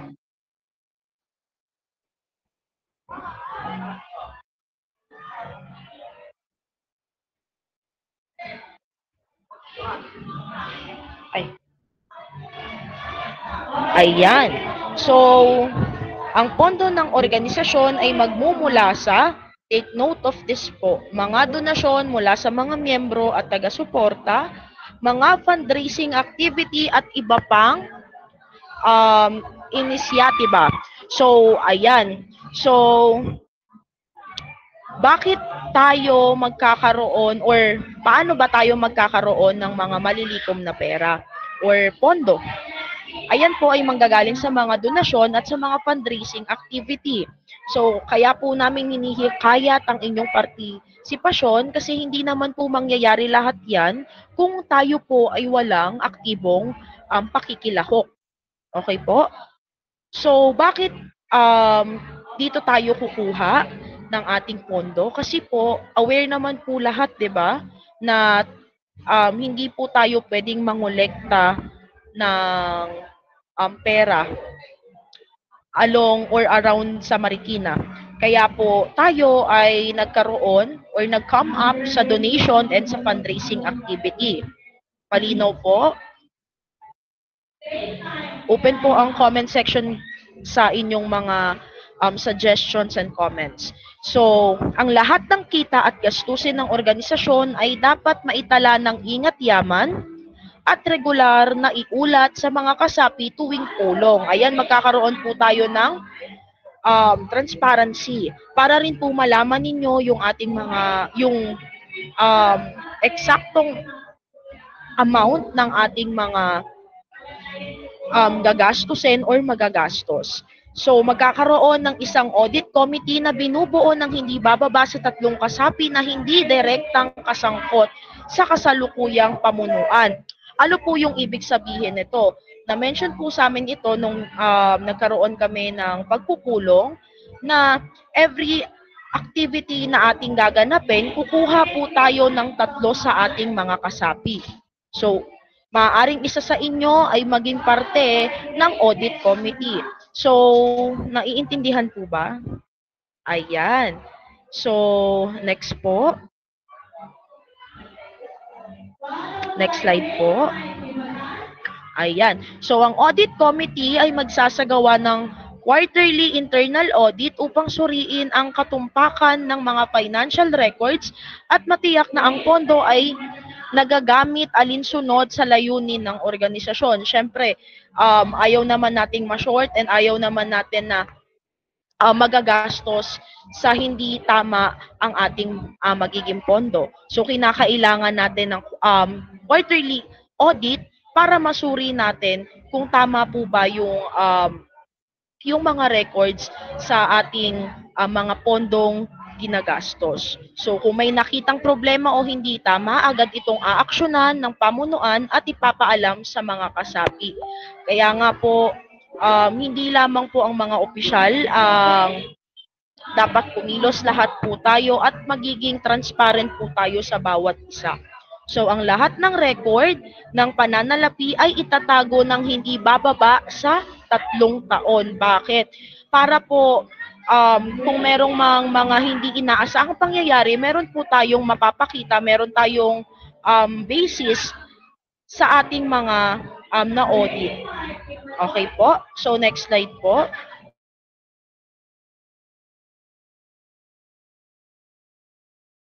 Ayan, so sunod na artikulo na po. Pero bago po tayo mag-proceed sa pang-siyam na artikulo, kung meron po kayong mga komento o mga suggestion or suggestion mula sa artikulo 6 hanggang artikulo 8, maaari nyo po iyong i-comment sa comment section. Maraming salamat po. Ayan, maraming salamat, Binibining Rivera. Naway ay kayo may naunawaan, ay natutunan at naunawaan nyo na mabuti yung pinagdidiscuss ni Binibining Rivera. Next slide po. At ito naman ay pag-uusapan natin ang mga pulong at pagtitipon. So dito nakasaad, ang regular na pulong ng Pantas Kasaysayan ay isasagawa minsan sa isang buwan o ayon sa pangangailangan. Meron kasi tayong emergency meeting. Ang emergency meeting, ito po ay emergency. Kumbaga, if ngayon may importanteng dapat i-inform sa inyo, which is magkakaroon tayo ng meeting kinaumagahan or sa napag-usapang oras. Ayan. Sa section 2 naman, ay meron tayong quorum. Kumbaga, kapag meron tayong meeting, yung kasi, yung buong natin na yung buong miyembro or the numbers of our members, kailangan po is yung nasa meeting is quorum. Ano nga ba yung quorum? Yung quorum ay binubuo ng mayorya na 50% plus 1 ng mga miyembro. Naiintindihan po ba?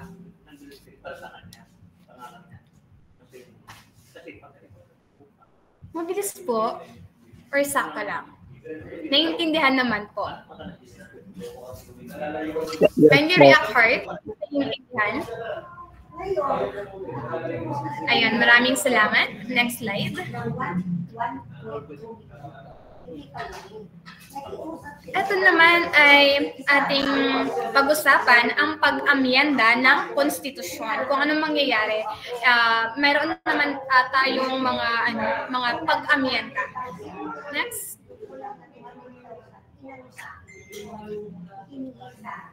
Ayan. So, ang section 1, ito ay nakapaloob yung anumang pagbabago o pag-amyenda sa konstitusyon at mga alintuntunin ay maaaring isagawa kung ito ay aprubahan ng hindi bababa sa 2/3 o 2/3 ng kabuuang kasapian. So, if naaprubahan na yung yung ating constitution and bylaws, and then meron kayong mali at mayroon kayong pagbabago patungkol sa ating constitution bylaws, ay kailangan quorum ay kundi 2/3 ng ating numbers of members na kailangang pagbobotohan at para maaprubahan yung pag-amyenda sa Constitution.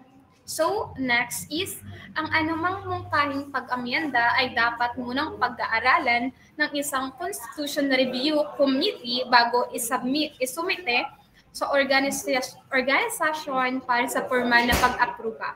Siyempre, meron tayong isang grupo na kung saan sila yung Constitutional Review Committee. Kung kailangan i-review nila yung pag-amyenda sa ating Constitution kung karapat-dapat nga ba na aprubahan or hindi. Naintindihan mo ba? Ayan. Next slide, please. Ayan. So, let's ask each and every one if may mga tanong kayo. So, let's just raise your hands or comment in our comment box para malaman namin kung ano nga ba yung mga inyong katanungan at masagutan natin. Ayan. Does everyone have a question? May mga question po, huwag kayong mahiya. Okay? Feel free to ask questions. Meron? If none, kindly react heart nga po. Wow! Talaga ba? Walang wala? Sige. Talaga lang, ha? Tatawagin ko si ating ating Pangulo upang ipagpatuloy ang pagmungkahi. Sige. Pangulong Quinto. Ayan, maraming salamat sa ating kalihim. So, ayun yung lahat ng nakapaloob sa ating Constitution or CBL, no, sa Ligang Batas, na kung saan kaya tayo nagkaroon ng ganito is we're trying to ratify or pagtibayin to, na kung saan lahat kayo ay, kung lahat ba kayo ay uma-agree na may mga ganung mga law. So far ba naman okay naman sa inyo yung mga articles na nakalagay doon and also yung mga section na nakasaad doon? Pareha ako ng heart para at least ma-clarify natin kung okay lahat. Kasi lahat kayo mag-benefit doon. Maybe may mga katanungan kayo ay pwede ring masagot namin at mabigay namin yung mga bagay na maaaring mas mapaliwanag pa sa inyo.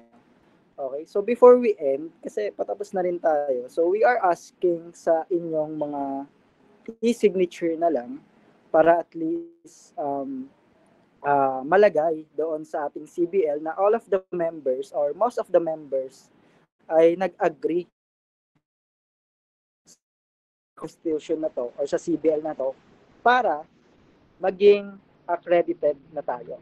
Okay? So, once we are accredited, sobrang daming bagay na natin pwedeng gawin. Pero disclaimer sa lahat, once na hindi pa tayo accredited, stay lilo muna tayo. Okay? Ano, pag sinabing lilo, wag muna tayo gumawa ng mga bagay na kung saan maaaring ikapahamak ng ating organisasyon. Okay? So, pwede tayong magtrabaho, tumulong sa mga opisyal kung ano yung mga concerns natin. Halimbawa, may nakita kayong maaari natin maging programa or activities, feel free, no, na magsabi sa amin dahil yung mga suggestion nyo, yung mga komento nyo ay malaking bagay sa amin at lalong-lalo na sa ating organisasyon. Sana naiintindihan po ng lahat yung mga bagay na yon. And also before we end, again, we have something to ask sa lahat ng member. Again, this is a question again na kung saan may incentives ang mga kasagot. Saan po natin makikita ang artikulo na kung saan ay nagsasaad? Again, saan po natin makikita, anong number po o numero ng artikulo kung saan makikita natin ang kahulugan ng pangalan at logo ng Pantas Kasaysayan. Ayan. Ayan, Miss Flores. Wait, oh my gosh. If I'm not mistaken, it's in the nasa siya, nasa Artikulo 1, bawal pala mag-English, oh my gosh. So ano? Pakiulit po, pasensya na, Binibining Flores, medyo nag-lag. Nasa Artikulo 1 po. Sa mga opisyal, agree ba kayo na sa Artikulo 1 ang pangalan at logo ng Pantas Kasaysayan? Sa mga opisyal? Tama ba? No, sir. Ayan. Okay.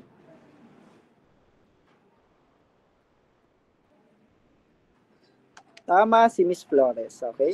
Nasa Artikulo 1. So next, saan naman makikita na artikulo? Okay, saan makikita na artikulo? Again, inuulit ko, saan makikita ang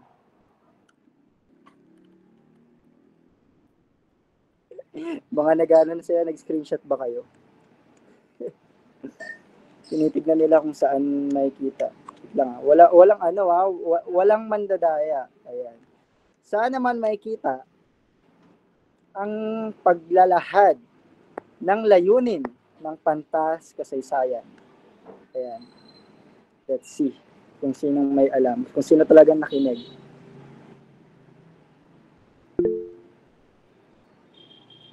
Paglalahad ng layunin. Sorry, hindi ko makita yung ano. Meron ba nakakaalam? Paglalahad ng layunin. Si Binibining Torres ulit. Iba naman po. Paglalahad ng layunin. Ayan. Okay, kung wala na. Ang paglalahad po ng layunin ay makikita natin sa artikulo, pangalawang artikulo ng ating Constitution. Okay? So next, ang ating pangwakas ay, of course, unang-una gusto kong magpasalamat sa lahat. Before we end this, we will be having MPC hymn. And of course, wag muna kayong aalis dahil magkakaroon tayo ng documentation as a proof sa mga umattend na mga member. Next slide tayo for our pangwakas. Okay, yan. So, as a Pantas Kasaysayan member or kasapi nito, may isang quote tayong may kita dito na kung saan sinasabi na mapaglilingkuran lamang natin ang ating bayan sa pamamagitan ng pagsasabi ng katotohanan. Again, one of the major objectives or layunin ng Pantas Kasaysayan ay syempre ang pagsasabi ng katotohanan sa mga bagay na makakatotohanan lamang. Lalong-lalo na sa ating kasaysayan na kung saan gusto lang naman natin ipaalam sa kanila at pagyamanin at pagyabungin pa ang mga kasaysayan na nangyari dati na naging parte ngayon kung anong meron sa hinaharap. Okay? So again, as a part of member or as a kasapi ng Pantas Kasaysayan, lagi nating pagkakatandaan na ang pagsasabi ng katotohanan lamang ang ating gagawin at ang ating layunin. Okay? Maraming salamat po at magpuproceed tayo sa MPC hymn and don't leave po muna at magpipicture-picture po muna tayo. Salamat po sa pakikinig. Maraming salamat.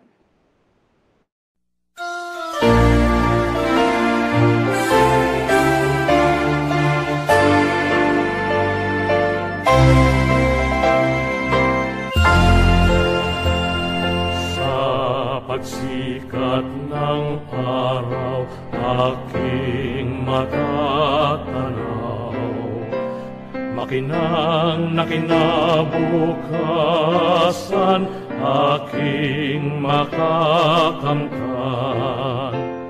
Hinding-hindi maninimdim sa banta ng kahirapan, ako na inihanda ng mahal kong paaralan.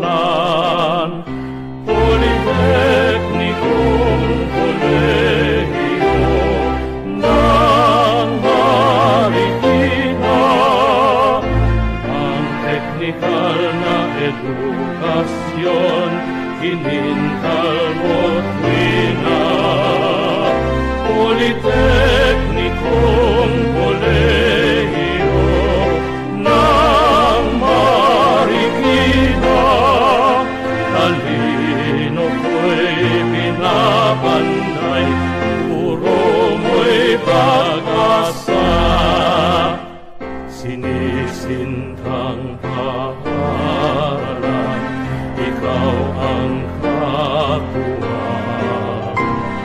sa pagkamit ng mithiin, siya mong hangarin. Kahit saan pa mapatpat ay hindi mababagabag, dunong na iyong bigay ang magsisilbing gabay. Politeknikong kolehiyo ng Marikina, ang teknikal na edukasyon ininal mo't pina. Politeknikong kolehiyo ng Marikina, talino ko'y pinabanday, puro mo'y pag-asa. Marikina Politeknika ay mabuhay.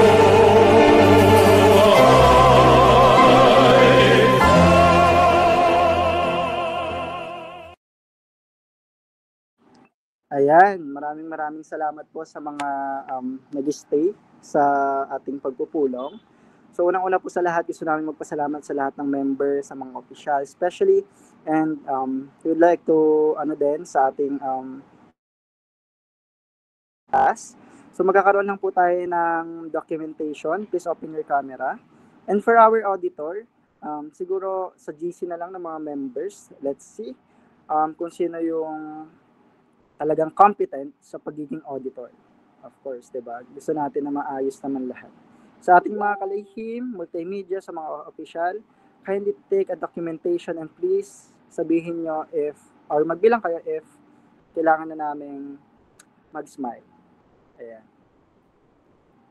Again, we would like to thank all of the members na umaten. Umpisa pa lang to guys. So usually pag naging accredited na tayo, lahat kayo ay mag-benefit naman. So ano ba yung magiging bagay na maganda dito is, lalo na sa mga bitivited, maaari itong pumasok sa POR nyo, na part kayo ng isang org. At sa mga hindi naman bitivited, maaari din itong mag-reflect sa inyo dahil maaari nyo itong gamitin sa inyong academic, kung gusto nyo magkaroon ng academic award, diba? So ilan na ba ang mga napasukan yung org sa MPC? At sana nag-iipon kayo ng certificate para magkaroon kayo ng leadership award pala. Ayan. Okay, ready na po ba? Mga kalihim, official. Sino pong ang mag-document? Okay. Ako na lang po, Pangulo. Okay. Thank you so much. 1, 2, 3.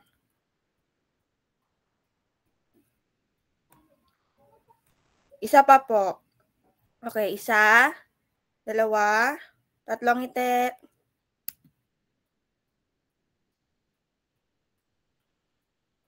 Okay na po, maraming salamat. Ayan, thank you so much guys. Have your dinner na. Saktong-saktong 8 tayo natapos. Maraming salamat. Good night.